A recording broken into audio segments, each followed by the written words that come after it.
Hello, everybody. It is I think it's June 28th, and I'm excited to talk with you guys a little bit about how we are going to deal with people that are skeptical of our business, who are skeptical of multi-level marketing, who are skeptical of direct sales, direct selling, social selling, whatever you want to call it. Okay. So there's two different ways to go about this. So take notes on both of these types of verbiage, and then we're going to walk through them in a real life role play, real case scenario. So connect, listen, confirm is the first one. Connect, listen, confirm. And then my personal favorite from all my years of sales is feel, felt, found. Okay. Connect, listen, confirm, feel, felt, found. So what this is going to give the person is the powerful position of knowing that you're listening to them, that you're qualifying and quantifying what they're saying, and that it matters to you. So I'll give you an example of my personal life. I am a member of the Peloton Moms group, and it is a very hateful, ugly place for people in multi-level marketing.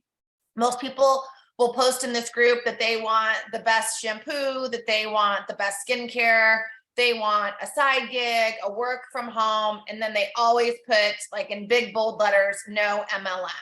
And if you respond anything MLM-y, they like come at you and like drag you down to the town square and throw stones at you. It's like a really, really ugly place. And I've worked with them, like the moderators of these group pages it's basically bullying and hate speech. So I was like working with them to tell people that they can't talk to people who are working businesses in that way, because these are legitimate as any other business, brick and mortar, online, what have you. But I had this epiphany this week, and it was because someone posted on the page that they are looking for a work from anywhere option. She's like, I sit in an office all day doing nothing. I make like basically zero money, and it's such a joke. I want to be home with my 2 kids, but I'm gone 9 to 5 every day. And I didn't bring up an MLM. I just said, why not be a virtual assistant? And she's like, oh my gosh, like I've been wanting to do that, but I don't know how to break into it. And I go, oh, I'll tell you how to break into it. I got on the phone with this girl, and I was like, people in network marketing, multi-level marketing, direct sales, they are looking for people like you who are getting your businesses started. So you're at a discount. And I know you guys all hate on these people, but these are the people that are going to be paying your bills. But that was like a side note. But what I would say typically to these people who on this page feel like we're a pyramid scheme or whatever, is like, you know what, Stephanie, like, I totally feel you on that. I totally understand why your perception is the way that it was. And in fact, before I joined my direct sales company 6 years ago, if I'm going to be brutally honest, I kind of felt the same way, because it was more of a crisis of confidence in the platform, in the business model, because I didn't understand it. I didn't understand the direct selling of 2023. I was still thinking of the Amway direct selling of 1985 that my uncle told me was, basically the new crypto. And they're going to come in and take all your money and make you buy all these phone lines you don't need. So I was like, I totally feel you. I felt the same way. But what I found is when I connected with people in this company and really understand what this specific company was about, I was so wrong. Because it doesn't matter what direct sales company you're in, it's only multi-level marketing, which is a triggering word for people.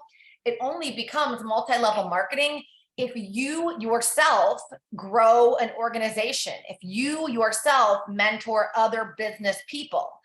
If you don't do that, it's no different than being an affiliate.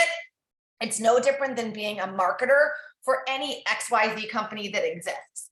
So I was like, really, the onus is on you. If you're against MLM, then don't allow people to join your organization. Don't allow them to join your business, your company on your team. But what you're going to find, so now I'm doing feel, felt, found, find. What you're going to find is when people fall in love with the product, service, or offering, it can happen quite organically because they want in on the deal also. So they're seeing you make 25% on all those sports bras and leggings or hair care products. And eventually they're like, gosh, I bought 6 pairs of leggings. Why am I not part of this community, this organization, right? So the feel, felt, found, and then find, I think is a big one. So that's no different than connect, listen, and confirm. So when you're connecting with people, and maybe it's not about MLMs, it's not about your business, so important to make that connection first about how you found them and what you guys have in common. So to go to like another thing that I'm into is like cooking. I'm part of this like Le Creuset group of all these like freaks that buy every color of Le Creuset cast iron cookware. It's like totally weirdos. So I connect with people in this group and I'm like, hey, I found you in the Le Creuset group. I have a couple too, not as many as you know, and so that I'm no longer predatory to them. And then talk about like, gosh, wouldn't it be awesome to have like an extra $500 a month so you could always buy the best and the brightest, like 9-inch or 12-inch cast iron, and they're like, oh my gosh, yeah, it's so expensive, isn't it? I wish they would drop their prices. I'm like, well, there's an outlet by me, but you get what I'm saying. So I'm connecting with them about something totally different. I'm like, being totally honest with you, brutally honest with you though, I do work in industries, 1099, where you can earn an extra 500, 1,000, 5,000 a month working from home on your own terms. Would you be interested in some information?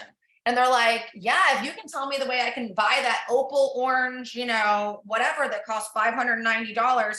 I know I'm really dumbing this down, but you guys, this totally works. I've had multiple people from this group, this Facebook group, join my organization, and they are so happy being executive consultants.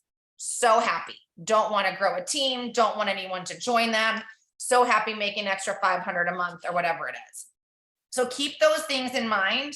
And I think another, because everything is verbiage and nuances, right? Everything is. So it's like, if I can show you how to do what I do without taking an exorbitant amount of time away from your family or your life, would you be interested in that? Or would that sound good? And then my favorite thing that we've been talking about a ton at my company lately is, well, I don't have the time. Time is the number one reason people will not join you. I personally think it's because they're afraid of failure and they're afraid of disappointing others and themselves. But the data will tell you that most people won't join you because they don't have the time. So the obvious question is, how much time do you think it takes to be successful at XYZ company? How much time do you think it takes? So when I polled like a small group of people that I met on LinkedIn with this question, they're like, I don't know, 20 hours a week, 30 hours a week. I don't know. Like, I see you posting all the time. I'm like, well, let's be really honest. It takes about 5 minutes to craft a post. So if that's all I have to do all day, and they're like, haha, yeah, totally get it. Totally get it. And I'm like, if you really have an extra half hour a day, I can show you how to do this, especially now at my company, because we have all this automated stuff where people physically don't have to leave their homes anymore to work their business. So I think it's feel, felt, found, find.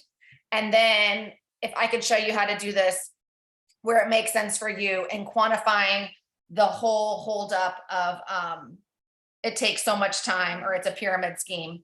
Feel, felt, found works for any objection you're going to get, any objection. And the thing that people want to know more than anything is that you understand them and that you're listening to them. So I'm going to stop recording. That's it for today.